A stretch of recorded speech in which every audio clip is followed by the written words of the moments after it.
अस्सलाम वालेकुम everyone. Bill बहुत आ रहे हैं आजकल। इस दफ़ा जो बिल आए हैं बिजली के 53 रुपीज़ 55 रुपीज़ और कुछ घरों में तो 90 रुपीज़ कमर्शियल भी लग के आया है। फवाद, इसकी क्या रीज़न है यार? ये एकदम हम 32 से देख रहे हैं कि रेजिडेंशियल में भी हमें 55 रुपीज़ लग के आ रहा है। और कैसे कैसे चलेगा? अब अगर मेजर कॉस्ट देखें इस महीने की लोगों की तो वो बिजली के बिलों में ही जा रही है। एक तो देखें, टैरिफ बेसिक रीज़न है कि जो इलेक्ट्रिसिटी का टैरिफ है, जिसको कहते हैं कि जो रेट है, अगर वो पहले 20 रुपये था तो अब वो 24-25 रुपये हो गया है। अगर वो 30 रुपये था तो वो 35-36 रुपये पे चला गया है। तो एक तो ये बेसिक रीज़न है कि जो टैरिफ में इंक्रीमेंट आया है उसकी वजह से कि जो भी आपके इलेक्ट्रिसिटी बिल्स हैं उसमें इंक्रीमेंट आया है। एडिशनली उसके साथ साथ टैक्सेस भी बढ़ाए गए हैं, और टैक्सेस का फॉर्मूला क्या है बढ़ाने का वो क्लैरिटी नहीं है उस पर अभी भी। बहुत सारे के इलेक्ट्रिक या किसी भी डिस्को के जो मामलात हैं वो चीज़ें क्लैरिफाई नहीं होती। वो बस डगमग सिचुएशन में, ऑब्सक्योर सिचुएशन में वो लगा देते हैं, तो बिल का पता नहीं लगता कि एग्जैक्टली कितना टैक्स लगना चाहिए, किस वजह पे लगना चाहिए। वेरिएबल चार्जेस भी लग रहे हैं और फ्यूल एडजस्टमेंट भी लग रही है, उसका क्या प्रोसेस है एग्जैक्टली वो फुली क्लैरिफाई नहीं होता। तो यही वजूहत हैं। एडिशनली अभी पिछले महीने तो बारिशों का सीज़न था और उससे पिछला आधा महीना भी थोड़ा सा 10-15 दिन बारिशों का सीज़न था।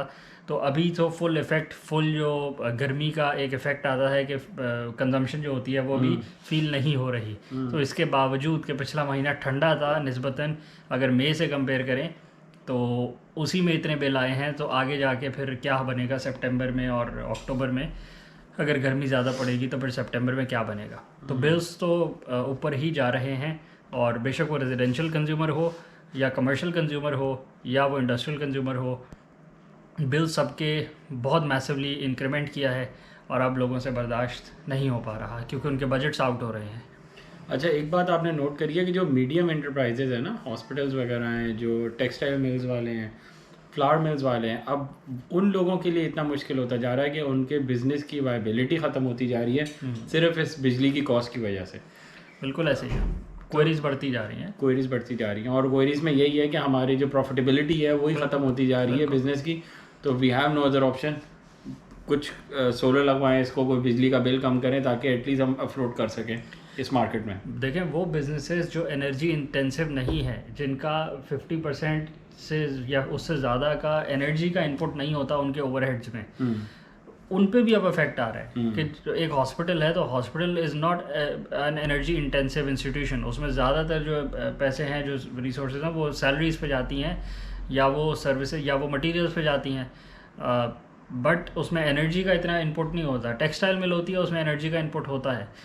तो ऐसे बिजनेसेस जहाँ पे एनर्जी का इनपुट नहीं है इतना, वहाँ भी अगर वायबिलिटी आउट होती जा रही है इन क्या कहते हैं, जो पुराने ज़माने के बिजनेसेस हैं, जो स्टैंडर्ड बिजनेसेस हैं, जो कि कन्वेंशनल बिजनेसेस जिन्हें कहते हैं, तो conventional businesses have always been profitable, they have always been able to survive the ups and downs of economical recessions and upheavals. तो ऐसे हालात होते जा रहे हैं कि बिजली इतनी महंगी होती जा रही है कि इन बिजनेसेस की वायबिलिटी भी आउट होती जा रही है। तो अगर ये आउट हो जाएगी फिजिबिलिटी, तो फिर तो पूरी इकॉनमी को पलटा मारना पड़ेगा, कोई और बिज़नेस ढूंढना पड़ेगा, जो कि पुराने सारे ओल्ड स्कूल बिजनेसेस बंद हो जाएंगे या वो उनको बहुत मुश्किल हो जाएगा, अनप्रॉफिटेबल हो जाएंगे। तो उनको प्रॉफिटेबल करने के लिए अगर एक बिज़नेस में पहले एनर्जी का मिक्स करके वो सर्वाइव कर लेते थे, अब वो एनर्जी का मिक्स करके भी अगर सर्वाइव नहीं कर पा रहे, then they have no other means, क्योंकि एनर्जी तो हर बिज़नेस को चाहिए, वो बी एट 10% और 100% depending on the nature of the business. तो मुश्किल होता जा रहा है। अच्छा, इन बिजनेसेस में मोस्टली 100 किलोवाट ही लगता है, ठीक है? इनके बिल्स कुछ होते हैं ठीक ठाक, तो उन पे 100 किलोवाट ही लगता है। तो वो रफली क्या इनको बचत करके देता है? अच्छा, इसमें 100 किलोवाट इसलिए लगता है क्योंकि मिनिमम, क्योंकि जो उनका कवर्ड एरिया होता है ना वो इतना नहीं होता। ठीक है। लगने को जो इनकी असल रिक्वायरमेंट होती है वो तो 500 से लेके 1 मेगावाट तक की होती है। 500 किलोवाट से लेके 1 मेगावाट तक वो अपना पूरा बिल वेव कर सकते हैं। लेकिन कवर्ड एरिया, अब आपको पता है, अगर कराची में कोई फैक्ट्री लगी हुई है तो वो उसका एक लिमिटेड एरिया ही हो सकता है, क्योंकि प्रॉपर्टी की प्राइसेस हैं। अगर वो इंडस्ट्रियल जोन में लगी हुई है या वो फिर शहर से बाहर लगी हुई है, उसके पास एक अराजी की कमी नहीं है, लैंड बहुत है, वहाँ पे कोई लिमिटेशन नहीं आती सोलर सिस्टम की इंस्टॉलेशन की। 100 किलोवाट की जो आज की प्राइस है ऑन ग्रिड सिस्टम की, वो 13 मिलियन की प्राइस है, इंक्लूसिव ऑफ एवरीथिंग। उसमें structure, installation, solar panels, solar inverter 110 kilowatts का, और DC earthing, installation, transportation, net metering, ADB approval, उसमें सब कुछ शामिल है। टर्न की सोल्यूशन है, A to Z आपको सब मिलेगा। ये बिल्कुल इसी वीक की प्राइसेस हैं। ठीक है। 13 मिलियन की प्राइस में आपका 100 किलोवाट का कंप्लीट सिस्टम लग जाता है। ठीक है।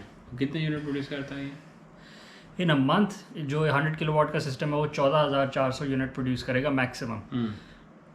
और 14,400 यूनिट का अगर आप 22 रुपये से बेनिफिट लगाएं तो आपका तकरीबन ये 3 लाख रुपए से थोड़ा सा ऊपर ही बनता है। 3,10,000 रुपये का महाना आपका बेनिफिट बनता है, जिसका मतलब है कि आप 3 लाख रुपए की बिजली की बचत कर रहे होंगे। अगर आपका बिल 6 लाख का है तो 3 लाख यहाँ से वेव हो जाएगा, तो 3 लाख का बिल आपको देना पड़ेगा। अगर आपका 3 लाख का बिल है तो पूरा वेव हो जाएगा। अच्छा, एक मुझे बात बताएं जिस क्वेरी आती है कि नेट मीटरिंग जो हो रही है एटलीस्ट कराची में, उस पे क्या रेट मिल रहा है कस्टमर को वापस? जितने पे के इलेक्ट्रिक बेच रही है उतने पे ही हमसे ख़रीद रही है पर यूनिट के हिसाब से, टैक्सेस अगर सेपरेट कर दें, या फिर उससे कम हमें रेट देती है? देखिए ये भी disco by disco, feeder by feeder vary कर रहा है।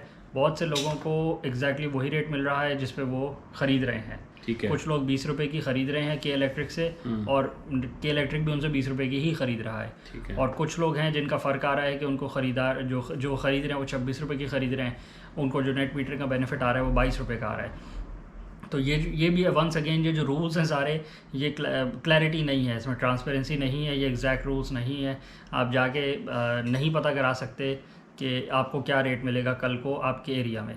दूसरी बात यह है कि ये जो रेट है ये डिपेंड करता है डिमांड एंड सप्लाई के ऊपर, उस फीडर पे, कि अगर के इलेक्ट्रिक को ज़्यादा ज़रूरत है आपसे बिजली ख़रीदने की तो वो आपको ज़्यादा रेट भी दे सकती है, और अगर उसको ज़रूरत नहीं है, अभी तो खैर ऐसा सीन नहीं है कि आप उसके इलेक्ट्रिक को ज़रूरत ना हो आपसे ख़रीदने की, but in the coming future after 10, 15, 20 years ये हो सकता है कि ग्रिड में सैचुरेशन ज़्यादा हो जाए ऑन-ग्रिड सिस्टम्स की, तो ड्यूरिंग द डे जो रिक्वायरमेंट होगी किसी भी डिस्ट्रीब्यूटर की वो कम हो जाएगी, तो वो हो सकता है उस टाइम पे वो 22 रुपये नहीं, वो 22 से कम दे रहा हो, अगर जो उसका सेलिंग का रेट है वो भी आज के मुताबिक फ़िक्स रहे।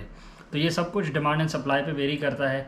असल में वो भी एक इकोनॉमिकल मॉडल पे चल रहे हैं, उन्होंने जितने की आपसे ख़रीदनी है वो एग्जैक्टली उसी रेट पे आगे तो नहीं बेच सकते, क्योंकि उन्होंने भी एक ग्रिड लगाई हुई है, ग्रिड को मेंटेन करना है, उसकी एक कॉस्ट है। ठीक है। तो they need to have a certain margin, बेशक वो 15-20% हो या 40-50% हो, ये उनके इकोनॉमिकल मॉडल्स पे डिपेंड करता है, but they have to earn to make sure कि वो ग्रिड को मेंटेन करें। ठीक है। अच्छा, एक क्वेश्चन की इंक्वायरी बहुत आ रही थी कि एक 5 किलोवाट, 10 किलोवाट और 15 किलोवाट कितने यूनिट महीने में बनाता है?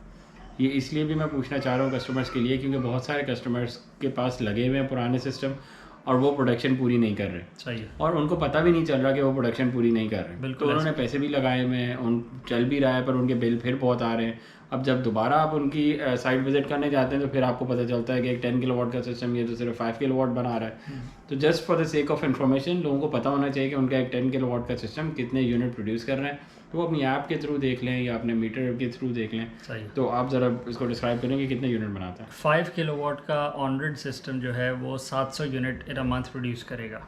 ठीक है। On average. ठीक है। On average. अच्छा, ये मैक्सिमम है या मिनिमम है या एवरेज की बात? ये ऑन एवरेज मैक्सिमम ही आप इसको कंसिडर कर लें to be on the safe side. ठीक है। कि वो 700 से ज़्यादा जो भी प्रोड्यूस करे वो आपकी गनीमत जाने उसे आप, बट आपको कोई प्रॉमिस नहीं कर सकता कि वो 700 से ज़्यादा प्रोड्यूस करेगा। ठीक है। क्योंकि एक ट्रेंड है, सनलाइट का पैटर्न है कराची में या सक्खर में या हैदराबाद में फॉल करने का, तो उसकी बेस पे कराची में आपको 700 यूनिट से ज़्यादा नहीं मिलेंगे। ठीक है। जो मिलेंगे वो आपकी गनीमत है।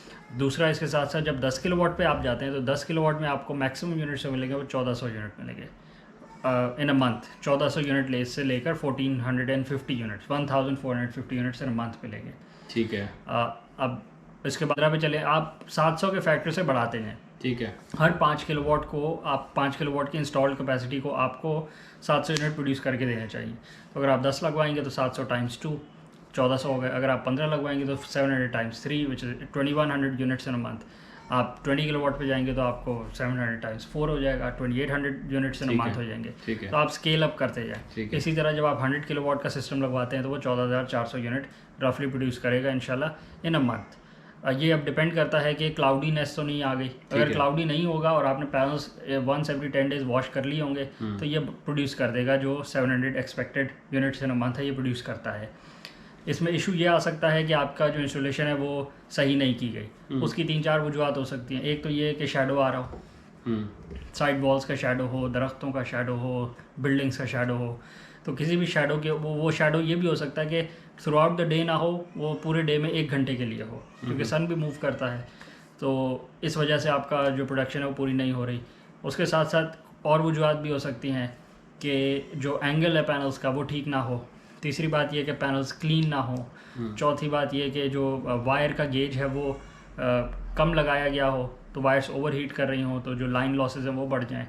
चौथा ये कि जो इन्वर्टर और पैनल्स में डिस्टेंस है वो बहुत ज़्यादा कर दिया गया हो कि 5वीं मंजिल पे पैनल लगे हुए हैं और ग्राउंड फ्लोर पे आप इन्वर्टर लगा दें, तो 5 मंजिलों का जो डीसी लाइन लॉस है, क्योंकि जो सोलर पैनल्स करंट प्रोड्यूस करते हैं वो हाई करंट प्रोड्यूस करते हैं बट वो लो वोल्टेज होते हैं। तो आप बेशक जितना हाई वोल्टेज चले जाएँ, अब जैसे ऑनरेड इन्वर्टर्स आ रहे हैं वो 120 वोल्ट से लेकर 1000 वोल्ट तक की स्ट्रेंथ को बर्दाश्त कर लेते हैं, तो उसमें फिर आपके पास ऑप्शन होता है कि आप उसको हाई वोल्टेज और लो करंट सिस्टम में कन्वर्ट कर दें।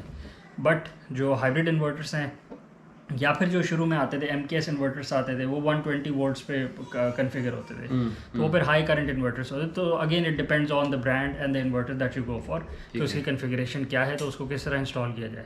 तो ये सारी बातें देखते हुए कोई भी वजह हो सकती है जिसकी वजह से आपका प्रोडक्शन कम हो, but for a 5 kilowatt system it needs to produce 700 units in a month, जिसकी वजह से आपको जो ROI है वो ज़्यादा से ज़्यादा आपको जल्दी पे बैक पीरियड आपका हो जाना चाहिए। तो इसमें रफली माइंड में रख लें कि 100-150 का मार्जिन आप रख लें, उससे ज़्यादा अगर कम बन रहे हो तो फिर there is some issue in installation. Again depending on के क्लाउडी वेदर तो नहीं रहा है इस पूरे महीने में, बारिशें तो नहीं होती रही, क्योंकि अगेन बारिशों में भी बनाता है पर ऑब्वियसली 50% 60% पे आ जाती है। बिल्कुल ड्यूरिंग रेन तो नहीं, बिल्कुल कम हो जाता है, बट क्लाउडी वेदर में तो 50% तो आराम से बना रहा होता है। वो भी डिपेंड करता है कि कितना क्लाउडी है। नॉर्मली क्लाउडी हो तो 50-60% तो बना रहा होता है, वो फील भी नहीं होता कि क्लाउडी वेदर है। बारिश हो रही है तो फिर उस वक्त तो कुछ भी नहीं बनाता है। ठीक है, ठीक है, मेरा ख्याल है आज के लिए इसको रैप अप करते हैं। तो और जो इंक्वायरीज आएंगी इंशाल्लाह उसको भी हम जवाब देते रहेंगे साथ साथ। ठीक है जी, थैंक यू।